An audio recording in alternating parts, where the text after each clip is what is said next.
Les enfants de la rue, une responsabilité de l'État? Mais évidemment que oui. Pourquoi? Parce qu'ils laissent des criminels en liberté, des hors-la-loi, des gens qui en ont rien à faire de la vie de ces enfants. À qui je fais allusion? À ces charlatans qui se font passer pour des maîtres coraniques. Partout dans nos villes, dans nos rues, dans nos quartiers, nous voyons ces écoles pousser comme des champignons, prétendant dispenser des enseignements coraniques. Je ne peux pas y aller par 4 chemins. Vous n'êtes pas logique. Vous n'êtes pas logique avec qui que ce soit. Comment vous pouvez dire que l'État est responsable des enfants alors que l'article 155 du Code de la famille dit exactement contraire? Je cite. Donc, les époux contractant ensemble par leur mariage l'obligation de nourrir, l'obligation d'entretenir, élever et éduquer leurs enfants. Il est clairement indiqué dans la Constitution de 2016, en son article 32, que les enfants ont le droit à la santé, à la sécurité, de protection contre toute forme de violence. La responsabilité parentale reste un principe constitutionnel de base qui vise non seulement à protéger les enfants, mais aussi protéger notre société contre l'irresponsabilité de certains parents. La rue n'est ni un orphelinat, ni une garderie. La place de nos enfants est auprès de leurs parents. C'est avec déception, désenchantement, voire désillusion que j'ai écouté nos camarades s'exprimer. Vouloir ôter de l'État sa responsabilité à protéger les enfants dans les rues montre votre réticence envers les droits de l'enfant. C'est depuis 1989 que la Convention internationale des droits de l'enfant a été adoptée, parmi lesquels on peut citer le droit à l'éducation, le droit d'avoir un refuge et des conditions de vie décentes, le droit d'avoir une famille. Et pour être simple, le droit, c'est ce que l'État doit à l'individu concerné. Ce sont des parents irresponsables qui n'ont pas pensé une seule seconde, je dis bien une seule seconde, à leurs enfants.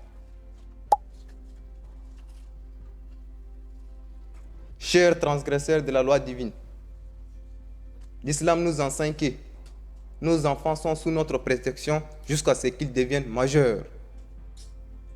Le prophète Mohammed sallallahu alayhi wa sallam nous disait, c'est-à-dire, le meilleur parmi nous est celui qui est meilleur envers sa famille.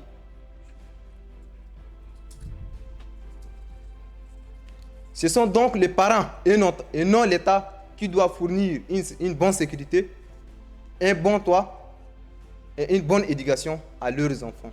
Si depuis 1989, l'on trouve toujours des enfants dans les rues, l'État n'a-t-il pas failli à sa mission? Cet État qui dispose pourtant d'un ministère chargé de la protection des enfants. Une simple question vous permettra peut-être d'arrêter vos délires. Oui, car vous délirez, Tim Thomas Sankara. Un orphelin peut-il toujours compter sur ses parents? J'attends impatiemment ma réponse. Au Sénégal, vous les appelez les talibés. En Côte d'Ivoire, les microbes. Au Congo, les bébés noirs. Chez nous, au Tchad, Al-Moayiroun. Ces enfants sillonnent la ville, livrés à eux-mêmes dans la mendicité, la misère, la souffrance et la maladie. En tant qu'un Africain, mais surtout en tant qu'un croyant musulman, je me demande à qui la faute, à qui la responsabilité de ces enfants?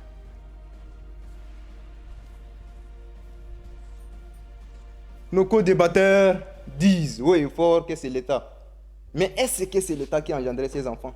Laissez-moi vous exposer ces quelques chiffres. Au Sénégal, plus de 50 000 enfants se trouvent dans les rues. 50 000 vies innocentes laissées à elles-mêmes, sans protection, sans espoir. Ces enfants n'ont aucune personne pour les protéger, moins encore une perspective d'avenir. Si l'État ne les aide pas, qui les fera alors? doom soo ko juree yow yaa ko war a toppatoo du état kenn waru ko toppatoo keneen lu tax ngay jur sa doom di xaar état di la ko toppatool ndax état moo la ko jural est-ce que état moo la jural sa doom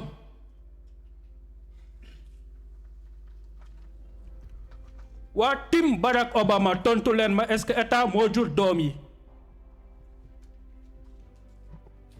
nit soo demee ba jur sa doom yow yaa ko war a dundal yaa ko war a jox lu muy lekk ak lu muy naan il est de la responsabilité des parents de veiller à l'éducation des enfants. Où sont les institutions censées protéger ces enfants? Où est l'Assemblée nationale? Où est le ministère chargé de la protection de l'enfance? Où est la sécurité sociale? Chers co-débatteurs, ne prétendez pas défendre l'indéfendable. Et surtout, laissez-moi vous dire, la force d'une nation se mesure à la manière où elle traite ses plus vulnérables. Je suis là pour dire avec fermeté qu'il est entièrement de la responsabilité des parents de veiller à l'éducation des enfants. Les parents doivent mettre au niveau de ces enfants des valeurs jub, am ngor, doylu, mën liggéey. Donc le travail, le respect, la dignité, avoir des valeurs humaines. La société ne peut pas vous inclure ces valeurs humaines. Nee nañ xale su la say waajur yarul mbedd bi dina la yar. Et si vous recevez cette éducation de la rue, dites-vous bien que vous n'allez pas aimer l'éducation que vous aurez reçue. Je vais dénoncer l'irresponsabilité des pays voisins qui sacrifient cette jeunesse qui est censée être l'avenir de demain. Enfants d'aujourd'hui, enfants de Guinée, enfants du Sénégal, de la Gambie, du Nigeria, du Niger, du Tchad, sont tous égaux devant Dieu. Alors, pourquoi cette discrimination entre nous, les peuples? Un parent est un berger. La Convention internationale des droits de l'enfant du 20 novembre 1989 précise que l'enfant a droit de l'égalité, d'une identité, de vivre en famille et à la protection. Cette même convention, dans son article 18, précise encore que la responsabilité d'élever l'enfant et d'assurer son développement incombe aux parents. Je dis bien aux parents. Aucune raison ne doit pousser un parent à abandonner ses enfants. Surtout pas la pauvreté. Laissez-moi vous raconter l'histoire de Hamidou. Un homme digne, un homme de foi qui m'a touché par son sens des responsabilités. Malgré sa situation d'handicap.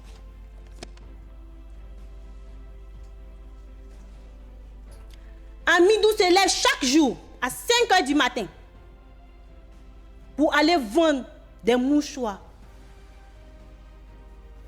sur sa chaise roulante sous le soleil, risquant sa vie entre les voitures de la circulation. Nous sommes tous témoins de la triste réalité à laquelle est confrontés des milliers d'enfants dans les rues de Dakar. Sans père, sans mère, ni repères, ces enfants errent dans les rues et demeurent exposés au danger, tels que la violence, le banditisme. Un jour, au bord de mon véhicule, je lui ai demandé pourquoi il risquait autant sa vie. Vous savez ce qu'il m'a répondu? Madame, j'ai une famille à nourrir.